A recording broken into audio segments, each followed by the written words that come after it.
দুর্দশা যেন পিছুই ছাড়ছে না ডক্টর মোহাম্মদ ইউনূসের।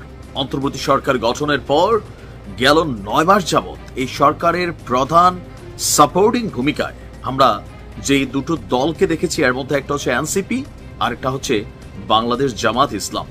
এমনকি আগামী নির্বাচনে প্রধান স্টেক হোল্ডার হিসাবে যারা ভূমিকা রাখবেন তারা কিন্তু জামাত ইসলাম।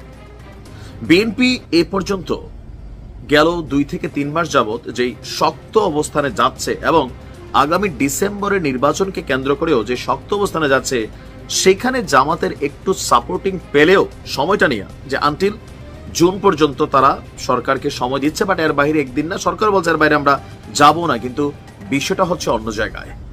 বন্দর গেল কয়েকদিন যাবত চট্টগ্রাম বন্দর বিদেশিদের কাছে তুলে দিচ্ছেন দাবি করে বিএনপি একের পর এক বিবৃতি দিচ্ছে যে চট্টগ্রাম বন্দর বাংলাদেশের একটা অন্যতম গুরুত্বপূর্ণ বন্দর। ডক্টর ইউনূস ভাবছেন এই বন্দরটার মেইনটেনেন্স বিদেশিরা যদি নেয় তাহলে বাংলাদেশের যারা কলাকুশলী আছে তারা শিখবে, এখান থেকে শিখা ভবিষ্যতে সারা পৃথিবীতে তারা বন্দর মেইনটেনেন্স করতে পারবে, একটা নির্দিষ্ট সময়ের পর তারা চলে যাবে। কিন্তু বিএনপি ভাবছে দেশের সার্বভৌমত্ব নিরাপত্তা